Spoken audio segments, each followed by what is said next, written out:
డోన్లో lawyer Krishnaprasad పోలీసులపై తప్పుడు ప్రచారం చేయడం సమంజసం కాదని టీడీపీ సీనియర్ నాయకుడు మర్రి రమణతో పాటు ఇతర నాయకులు తీవ్ర ఆగ్రహం వ్యక్తం చేశారు. మీడియాతో మాట్లాడుతూ లాయర్ కృష్ణప్రసాద్ నిరాధార ఆరోపణలు ప్రజల్లో అపోహలు కలిగించి పోలీసు వ్యవస్థపై విశ్వాసాన్ని దెబ్బతీస్తాయని అన్నారు.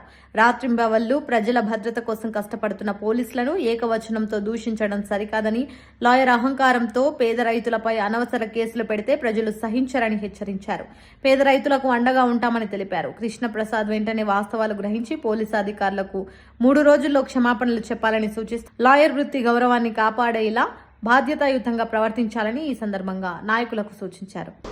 ఈ పత్రికా సమావేశం యొక్క ఉద్దేశం ఏమంటే పోలీస్ వ్యవస్థను కించపరిచే విధంగా పోలీసు యొక్క ఆత్మస్థైర్యాన్ని దెబ్బతీసే విధంగా ఒక న్యాయవాది కృష్ణప్రసాద్ అనే న్యాయవాది మాట్లాడడం జరిగింది. డిఎస్పి శ్రీనివాస్ గారిని, డోన్ ఎస్హెచ్ఓ ఇంతియాజ్ బాషా గారిని ఏకవచనంతో ఎటువంటి మర్యాదపూర్వకం లేకుండా ఏకవచనంతో మారుతూ ఒక వీడియోని వదలడం జరిగింది. ఈ విషయమై పోలీస్ సంఘం ఫిర్యాదు చేస్తుందేమో అని ఎదురు చూసినాము. చాలా మటుకు మా వాళ్ళందరూ ఖండించినారు. ఈ విధంగా మాట్లాడడం మంచి పద్ధతి కాదని. అసలు జరిగిన విషయం ఏమంటే, బాధితులు పుడులపాడు గ్రామస్తులు, వాళ్ళకి అక్కడ 2 నుంచి 3 ఎకరాల మధ్యలో పొలం ఉంది. దాని పక్కనే అగ్రికల్చర్ ల్యాండ్ పక్కనే తను ఒక క్రషర్ ఫ్యాక్టరీ వేసుకున్నాడు. ఆ క్రషర్ ఫ్యాక్టరీకి ఇతనికి ఆ భూమి యజమానులకి వీళ్ళ కొడుకు ఈ కృష్ణప్రసాద్ కుటుంబానికి ఆ రైతులకి ఎప్పటి నుంచో చిన్న గొడవలు జరుగుతున్నాయి. వాళ్ళదే దుమ్ము రావడము, వాళ్ళు ఈ పొలంలో వాళ్ళు గ్రాసం వేసుకున్నారు. పశువులకి వాళ్ళకి 2-3 బర్రెలు ఉన్నాయి, దానికి గ్రాసం వేసుకున్నారు. వీళ్ళది ఈ డస్ట్ అంతా పోయి ఆ పొలంలో పడడం వలన వాళ్ళు ఏదో చిన్న గొడవలు నడుస్తున్నాయి మధ్యలో. అవి చిలికి వానగా కొంచెం పెద్దగైన సమయంలో మేము మధ్యవర్తిత్వం జరిపాము ఆ విషయంలో. ఇట్లా గొడవ పడొద్దండి, ఈ విధంగా గొడవ పడుకుంటే నష్టపోతారు అని చెప్పి దానికి ఏదో అడ్డం కట్టేసి డస్ట్ పోకుండా చేయండి అని చెప్పాను. అప్పటికే వీళ్ళు కొంత గొడవలు ఉండి అప్పుడు కొన్ని రోజులు సమస్య పోయింది. సమస్య పోయిన తర్వాత ఎవరిది లాయర్ కృష్ణప్రసాద్ కుటుంబ సభ్యులు పోయి ఆ గడ్డి బంద్ చేసి ఆ గడ్డిని చంపేసినారు. పశువులు తినే గ్రాసం, మనం అన్నం ఎట్లా తింటామో వరి బియ్యము, అట్లా పశువులకి గడ్డి అనేది చాలా ముఖ్యం. దానికి మీద గడ్డి మంది చేసి చంపేసినారు. ఆ గడ్డిని చంపితే వీళ్ళు పోయి ఏదో మోటార్కి ఏదో చేసినారు. రైతు కుటుంబం చేస్తే అక్కడ ఈ కృష్ణప్రసాద్ కుటుంబం పోయి దాడి జరగడం జరిగింది. వాళ్ళ ఇంటి మీద పోయి అక్కడ వాళ్ళ మీద కొన్ని అటెంప్ట్ మర్డర్ కేసు అన్నీ సెక్షన్స్ పెట్టి ఒక కేసు పెట్టడం జరిగింది. అంతకుముందు ఇదే విషయం అడగాలని చెప్పి కృష్ణప్రసాద్ని కోర్టు దగ్గర పోతే ఆ రైతు కుటుంబం ఆయన ఏదో బెల్ట్ తీసుకొని పుట్టడానికి పోయి అక్కడ మాట పెరిగింది. ఇదంతా జరిగిన వాస్తవం. మధ్యలో మేము మధ్యవర్తిత్వం వహించినాం ఈ కేసుల విషయంలో. గొడవ పడుతుంది, అతను రైతు చిన్న కుటుంబము, మీది ఎందుకు దీంట్లో మీరు ఇదవుతారని చెప్పి వీళ్ళకి సర్దుబాటు చెప్పి ఆలమ్మోహన్ రెడ్డి గారు, కటారకొండ వెంకటేశ్వర రెడ్డి గారు మేమంతా కలిసి ఒకనొక సమయంలో మేము కూడా కొంచెం ఇదేనా ఎందుకు సపోర్ట్ చేస్తే వాళ్ళు బీదోళ్ళని వాళ్ళ మీద చేస్తున్నాడు, ఆ పొలాన్ని గుంజుకోవాలని చూస్తున్నాడు. అది సరే ఇదంతా జరిగిన తర్వాత సెక్షన్ని ఆల్టర్ చేశారు, కేసుని 307 చేసి ఆల్టర్ చేసిన పోలీసు వాళ్ళు. సరే కొన్ని రోజుల తర్వాత వీళ్ళు గొడవ పడకూడదని చెప్పి కేసుని అలాగే పెట్టారు. ఇంకా తీసేయండి సార్, ఎందుకు రాజీ చేశాం కదా అంటే, లేదు ఉండాలి కేసులు, లేకపోతే గొడవలు పడుతుంటారు, భయం ఉంటుంది అని. సరే ఇంకా పని అయిపోయింది అక్కడికి. అంటే కేసులో 307 తీసిన తర్వాత మనకు రిలీఫ్ ఉంది. ఇంకా మిగతా సెక్షన్స్ నుంచి కేసు పెద్ద ఇదిగా ఉండవు, బలంగా లేదు. ఒకసారి ఎఫ్ఐఆర్లో సెక్షన్స్ తీసిన తర్వాత కేసు ఆల్మోస్ట్ అది వీగిపోయినట్లేదు. ఇది జగమెరిగిన సత్యము. ఆయన ఇప్పుడు న్యాయవాదిగా ఉంటూ పోలీసుల మీద ఇట్లా అనుచితమైనగా ఏకవచనముగా మాట్లాడడం చాలా తప్పు. ఎందుకంటే ప్రతి ఒక్కరికి ఆత్మాభిమానం ఉంటుంది. అతను ఈ కేసులో దృష్టిలో పెట్టుకొని పోలీసుల మీద ఎవరితోనో మిగతా పిటిషనర్ తీసుకొని ప్రైవేట్ కంప్లైంట్ చేసినాడు. అదేవిధంగా నీకు అన్యాయం జరిగితే నువ్వు మళ్ళీ వేసుకో కేసులు పోలీసుల మీద. నేనేం వద్దన్నారు కదా. ఇప్పుడు వాళ్ళ యొక్క ఆత్మాభిమానం మీద వాళ్ళు ఏం చేయలేరేమో, నేను ప్రైవేట్ కేసు చేస్తే నాకు ఏమన్నా అయితే పోలీసులే కారణము. నేను ఎస్పీ దగ్గరికి పోయినట్టు ఆయన ఎస్పీ దగ్గరికి పోతే ఇప్పుడు మేము బాధ్యతలు తీసుకొని డిఐ దగ్గరికి పోతాం, ఎస్పీ దగ్గరికి పోతాం, డీజీపీ దగ్గరికి పోతాం. ఆయన మళ్ళీ ఏమంటాడంటే నేను ముఖ్యమంత్రి అరెస్ట్ అయినప్పుడు నేను చేశాను, అతనే మా సానుభూతి తెలపలేదు, ఎక్కడ కూడా పాల్గొనలేదు ముఖ్యమంత్రి అరెస్ట్ చేసినప్పుడు. తర్వాత అతను ఎలక్షన్స్ ముందు నాకు ఒకరోజు ఎదురైతే ఏందన్నా మీ కోట్ల ఆడ గెలుస్తాడు, ఓడిపోతాడు అట్లా అని. ఓడిపోయినా గెలిచినా నేను ఒక సైనికులు లెక్క వర్క్ చేయడం అనేది నా బాధ్యత, నేను పనిచేస్తాను. అది ఓటమికి వెళ్ళి భగవంతుడిది తర్వాత రిజల్ట్ అప్పుడు చూద్దులే వెయిట్ అని. గెలిచిన తర్వాత నువ్వు పదవి తెచ్చుకొని 50 లక్షలు ఇస్తాను అంటే నోరు ఎంత అతిక ప్రసంగం అంటే అంత అతిక ప్రసంగం కృష్ణప్రసాద్, అంత అతిక ప్రసంగం. 50 లక్షలు ఇస్తా అంటాడు, నీకు 50 లక్షలు పోస్ట్ తెచ్చుకుంటాడు. ఇదే కృష్ణప్రసాద్ నిరుద్యోగం ఉన్నప్పుడు నేను 1,50,000 ఖర్చు పెట్టి ఒక జిరాక్స్ సెంటర్ పెట్టించాను నిరుద్యోగి ఉన్నప్పుడు. అంటే ఏం మాట్లాడాలో ఎక్కడ ఎట్లా మాట్లాడాలనేది అని తెలియదు అతనికి. ఫస్ట్ అది తెలుసుకోవాలా, ఎక్కడ మాట్లాడుతాం, ఏం మాట్లాడుతాం, ఎవరి గురించి మాట్లాడుతాం, ఎట్లా మాట్లాడుతున్నాం. ఇకపోతే వాళ్ళ మీద ఉండే ఎఫ్ఐఆర్లో కృష్ణప్రసాద్ కూడా ముద్దాయిగా ఉన్నాడు. ఒక ముద్దాయిగా ఉంటూ నేను నల్లకోటు అదే అంటావు, నువ్వు ఒక ప్రాక్టీస్ చేయొచ్చా? ఇక్కడ వచ్చేసి ఆయన ఒకరికి చట్టం తెలిసి ఇంకొకరికి తెలుసు అంటే అడ్వకేట్స్ ప్రొటెక్షన్స్ యాక్ట్ అనేది తిరిగాడు. ఏమి punishment of advocates for misconduct, ఇది మిస్కాండక్ట్ కదా? నువ్వు పబ్లిక్గా ఒక పోలీస్ ఆఫీసర్ని కించపరిచే విధంగా మాట మిస్కాండక్ట్ కదా? ఒక మహిళని కోర్టు దగ్గర నువ్వు చేసేది మిస్కాండక్ట్ కదా?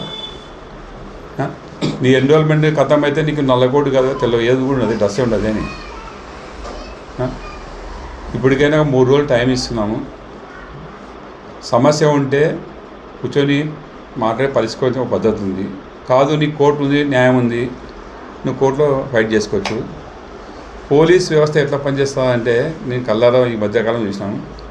కొత్తపూడిలో సీఎం ప్రోగ్రాం జరిగితే 5-6 రోజుల నుంచి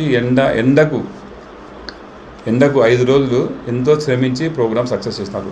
ఒంటిమిట్టలో రాముని కళ్యాణం నిన్న చేసినారు. అదే మీటింగ్కి నేను పోయాను, ఏసీ కూలర్ పక్కన కూర్చున్నా. రాత్రి పోతే రాలేదు. అంటే కూర్చొని చూసినా మాకే రాకుంటే పనిచేసిన వాళ్ళకి వాళ్ళ పరిస్థితి ఎట్లుంటుంది? ఇదే ఇంతియాజ్ బాషా గారు వచ్చిన రోజు నుంచి ఈ రోజు వరకు లా అండ్ ఆర్డర్ ఎట్లా కంటే మట్కా జట్కా గుట్కా డోన్లు ఎక్కడ కనపడటం లేదు. లా అండ్ ఆర్డర్ ఎట్లా మెయింటైన్ అవుతుందంటే ఇంతవరకు 20 ఏళ్ళ తర్వాత మళ్ళీ చూసాం లా అండ్ ఆర్డర్ మెయింటైన్ కావాలి. ఎక్కడ గొడవలు జరగడం, చిల్లర వ్యవహారాలు జరగలేదు. అటువంటి ఒక సిన్సియర్ ఆఫీసర్ని నువ్వు భయపడించుకోవాలా, నేను ప్రైవేట్ కంప్లైంట్ చేస్తారు అది చేస్తారంటే భయపడించుకోవాలంటే అవుతుందా? డిఎస్పీ గారు ఇక్కడ ఎస్ఐగా చేసినారు, సిఐగా చేసినారు, ఇప్పుడు డిఎస్పీగా చేస్తున్నారు. ఆర్బిట్రేషన్ అది కూడా చేస్తారు. ఏమన్నా వచ్చిన కేసులు పెట్టుకుంటా అంటే పోలీస్ స్టేషన్ ఉంటే జనాలు ఉంటారు రెగ్యులర్గా. అక్కడంతే పోలీస్ స్టేషన్ నుంచి ఆ కేసులు వచ్చిన ప్రతి పేపర్ కేసు పెడతారు, వాళ్ళది అడవే చూసుకోపోంటారు. నువ్వు న్యాయ వ్యవస్థకి ఇప్పుడు అన్నీ ఏసీ కోర్టు హాల్ని ఏసీ చేసినారు, నువ్వు చల్లగా బాగా కూర్చుంటావు. పోలీస్ వ్యవస్థ అట్లా కాదు, మండే ఎండలు రాత్రి బావులు తిరగాల. ఎటువంటి ప్రశాంతమైన వాతావరణం. అక్రమ కేసులు ఉన్నాయి టోన్లో. అక్రమ కేసులు పెట్టకపోవడమే కారణం. ఇప్పుడు ఎవడంటే వాడు నోడు బాధేసుకోవడము, చిల్లర చేష్టలు హీరోలు కావాలనుకోవడము. కాబట్టి పోలీసులకు కూడా మేము విన్నపించేది ఏమంటే మంచిగా పోతే ఇలాగే ఉంటుంది. ఖచ్చితంగా సెక్షన్ని రీఆల్టర్ చేయాలని కోరుతున్నాం. ఇంట్లో ఆయన ఛార్జ్షీట్ ఏమంటున్నాడు కాబట్టి సెక్షన్ని రీఆల్టర్ చేసి ఎఫ్ఐఆర్ మళ్ళీ చేసుకొని చేయకుంటే మటుకు మేము కూడా న్యాయ పోరాటం చేస్తాం. మేము బాధ్యతలకు పూర్తి స్థాయి అండగా ఉండాలని నిర్ణయించుకున్నాం. మేము వాళ్ళకి అన్ని రకాలుగా సాయం చేస్తాం, ఆర్థికంగా అన్ని రకంగా చేసి కష్టం చేస్తాం. కనీసం ఖచ్చితంగా 3-4 రోజుల లోపల అతను బహిరంగ క్షమాపణ చెప్పకుంటే జరిగే పరిణామాలు వేరే. మేము కూడా న్యాయ పోరాటం చేస్తాం, మేము అధికారులను కలుస్తాం. ఎందుకు సెక్షన్ ఆల్టర్ చేసింది అంటే ఇంటి మీద పోయి కొడితే కూడా సెక్షన్ ఆల్టర్ చేస్తారా? అంటే పని అయిపోగానే పని ఉన్నప్పుడు ఒక రకంగా పోలీసులతో, పని అయిపోయిన తర్వాత ఒక రకంగా పోలీసులతో ఉండాల్సిన అవసరం ఏముంది? నువ్వు ఏదో సోషల్ మీడియాలో రచ్చకెక్కే బదులు నువ్వు అదే కోర్టులో ఫైట్ చేసుకోవాలి కదా. వాళ్ళకి యూనిఫామ్ అడ్డం ఏదైనా చేయాలంటే అంతకంటే ఏం కాదు. నువ్వు ఎట్లా మాట్లాడినా వాళ్ళు కూడా మాట్లాడగలుగుతారు. అందరికీ నోరుంది, మాట్లాడగలుగుతారు ఎవరైనా కూడా. కాబట్టి ఎవరికైనా కానీ కొన్ని పద్ధతులు, కొన్ని విధానాలు ఉంటాయి. కాబట్టి ఆయనకున్న చట్టం మాకు అందరికీ ఉంది. ఏమి ఇప్పుడు ఖచ్చితంగా దీని మీద ఆయన క్షమాపణ చెప్పకుంటే punishment of advocates the advocates act 1986 ప్రకారం ఆయన మీద బార్ అసోసియేషన్ కంప్లైంట్ చేస్తాము. 307 మళ్ళీ పెట్టిస్తాము. ఏమి ఖచ్చితంగా దీని పర్యాసం. ఎందుకంటే మీరు చెప్పాల్సిన మళ్ళీ ఆయన గుంత ఆయన దోకున్నాడు. ఆ గుంతలో కష్టంగా పడతాడు. అడిషనల్గా మేము కూడా బాధితులకు మద్దతు ఇస్తాం. ఎందుకంటే ఇప్పుడు ఇంతకుముందు న్యాయాలనుకుని చూడకుండా సమన్యాయం చేసి రాజీ చేయమని చెప్పి కోరినాము పోలీసుల్ని. ఇప్పుడు ఆ పరిస్థితి లేదు. ఎందుకంటే పేదవానికి సహాయం చేయాలన్న సంకల్పం మాది. అది అన్యాయమైనా కూడా ఆ రోజు వాళ్ళకి రైతు కుటుంబానికి చేయలేకపోయినాము. ఎందుకంటే వాళ్ళు ఆర్థికంగా బలంగా లేరు. ఆ రైతు కుటుంబం అంటే 2-3 బర్రెలు అమ్ముకొని ఆయనతో పోరాడే శక్తి వాళ్ళకి లేదు. ఇప్పటి నుంచి ఆ శక్తిని మేము కల్పిస్తాం వాళ్ళకి. ఆ రైతు కుటుంబానికి భరోసా ఇస్తున్నాం. వాళ్ళకి ఎటువంటి ఇది జరగకుండా భరోసా కల్పించి మేము కూడా ఎస్పీని, డిఐజీని, డీజీపీని కలుస్తాం ఈ విషయంలో. ఇప్పుడు మా బాధిత కుటుంబాన్ని న్యాయం జరగకుంటే వాళ్ళకి చదువు రాదని చెప్పి వాళ్ళని వేధింపులకు గురి చేస్తే ఇది కావాలని ఏం లేదు. కాబట్టి మరొకసారి విజ్ఞప్తి చేస్తున్నాం. కాబట్టి మీరు బహిరంగంగా పోలీసులకి క్షమాపణ చెప్పాల్సిందే. ఏకవచనంతో మాట్లాడినారు. పోలీసులతో నువ్వు పని చేయించుకొని ఏకవచనంతో మాట్లాడినావు. నువ్వు వేసుకున్న మిగతా కేసుల గురించి ఎవరు చెప్పడంలే. ఓన్లీ ఒక రైతు కుటుంబానికి నీకు జరుగుతున్న కేసుల గురించి మాత్రం చెప్తున్నాం ఇక్కడ. నా మీద ఛార్జ్షీట్ వేయలేదంటే ఆ చిన్న కేసులు ఛార్జ్షీట్ ఏమవుతుంది? ఆ రైతు కుటుంబం మీద కూడా 2 కేసులు ఉన్నాయి. వాళ్ళు తిరగాలి కదా. వాళ్ళకి తిరిగే ఈ ఖర్చులు భరించే శక్తి ఉండాలి కదా. కాబట్టి మనం అందరూ విన్నపించేది ఏమంటే ఇంకా ఇది పెంచుకుంటూ పోతే పెరుగుతూనే ఉంటుంది. ఎక్కడో చోట ఫుల్ స్టాప్ పెట్టాలనే ఉద్దేశంతో మేము ఈ ప్రయత్నం చేస్తున్నాం. కాబట్టి ఇచ్చిన ఒక అవకాశం ఇస్తున్నాం. లేదంటే పెరిగిపోతుంది ఈ విషయం. ఎక్కడ కూడా ఎవరు కూడా తగ్గే లేదు. ఖచ్చితంగా రైతు కుటుంబానికి అండగా నిలుస్తాం అని తెలియజేస్తున్నాం. ఏర్పాటు చేయడమే ఉన్నదా. మదన్ నగర్ ఇంతకుముందే ప్రెస్ మీట్లో చెప్పేసినారు. ప్రతి మనిషికి ఒక మనసాక్షి ఉంటుంది. మనసాక్షికి మనం చేసేది ఏమి అనేది తెలుస్తుంది. మనం న్యాయం చేస్తున్నామా అన్యాయం చేస్తున్నామని తెలుస్తుంది. కాబట్టి కృష్ణప్రసాద్ మనసాక్షికి తెలుసు అది న్యాయమా అన్యాయమా అనేది. ఆ న్యాయమా అన్యాయం అనేది తెలుసుకొని ఇప్పటికన్నా మారితే బాగుంటుంది. మారకపోతే ఏమవుతుందంటే ఈ ప్రతి మనిషికి ప్రాయంలో ఉంటుంది, వృద్ధాప్యం ఉంటుంది. ప్రాయంలో ఏగిపోయినామంటే వృద్ధాప్యంలో వాళ్ళ పరిస్థితి ఏ విధంగా ఉంటుంది ఒకసారి మనం ఎన్నో చూస్తుంటాం సంఘటనలు. అది చూసన్నా మారకపోతే ఇప్పుడు మనం సంఘంలో అడ్వకేట్ వృత్తి అంటే అడ్వకేట్ అంటే ఒక మంచి స్థానం ఉంది. ఏ డిపార్ట్మెంట్కి పోయినా మనం అడ్వకేట్ అంటే రా కూర్చో అని మర్యాద ఇస్తారు. ఎందుకు ఇస్తారు? మన ప్రొఫెషన్ బట్టి ఇస్తారు. కాబట్టి ఆ ప్రొఫెషన్కి ఉన్న మర్యాదను పోగొట్టొద్దండి. ఎందుకంటే మనం లాయర్లం అంటే ఎనీ డిపార్ట్మెంట్కి పోయినా ఎక్కడికి పోయినా ఇండియాలో మనం ఎక్కడికి పోయినా అడ్వకేట్ అంటే దానికి విలువే ఒకటి ఉంది. ఆ విలువను కాపాడండి, ఆ విలువను పోగొట్టొద్దండి. ఇంకోటి మనము చేసే పని మంచి పని చేస్తే మన దగ్గర క్లయింట్స్ కానీ అన్ని కానీ వస్తారు. లేకపోతే భవిష్యత్తులో మన పరిస్థితి ఉంది. ఇప్పుడు నువ్వే ఎన్నిసార్లు కృష్ణప్రసాద్ అడ్వకేట్ బార్ అసోసియేషన్లో ప్రెసిడెంట్గా, జాయింట్ సెక్రటరీగా రకరకాల పదవులు చేసినావు. కానీ ఈసారి నీకు ఒక పదవి కూడా రాలేదు. అంటే ఎందుకు రాలేదు? నీ యొక్క పరిస్థితి అడ్వకేట్స్లో రోజు క్షీణిస్తుంది. కాబట్టి ఈ పద్ధతి నుంచి నువ్వు మానుకోకపోతే రాను బార్ అసోసియేషన్ నుంచే నేను వెలివేయాల్సిన పరిస్థితి వస్తుంది. ఇంకోటి రేపొద్దున నువ్వు సలహాలు ఇస్తున్నావు. ప్రతి సలహా నీ నోటికి వచ్చిందని ఏదంటూ వాగుతున్నావు. అంటే వాగడం అనేది ఒక ప్రెస్ ఉంది కదా, ఎలక్ట్రానిక్ మీడియా, ప్రింట్ మీడియా ఉంది కదా అని మనం ఇష్టం వచ్చి వాగితే మనకు తర్వాత ట్రీట్మెంట్లు ఏ విధంగా ఉంటాయనేది మనం మన ఏపీలోనే చూస్తున్నాం. ఏపీలో గత వైసీపీ ప్రభుత్వంలో ఏ విధంగా ఇష్టం వచ్చినట్టు వాగితే వాళ్ళ పరిస్థితి ఏముంది ఈరోజు అనేది తెలుసు. కాబట్టి అది తెలుసుకోవాలి. ఫస్ట్ తెలుసుకొని నువ్వు మారాలి. రాను నువ్వేమవుతుందంటే నువ్వు అంబేద్కర్ కూడా నేనే సలహాలు ఇచ్చిన అంటావు. రేపొద్దున ఇంకా సీఎం చంద్రబాబు నాయుడు కూడా నా శిష్యుడి అంటావు.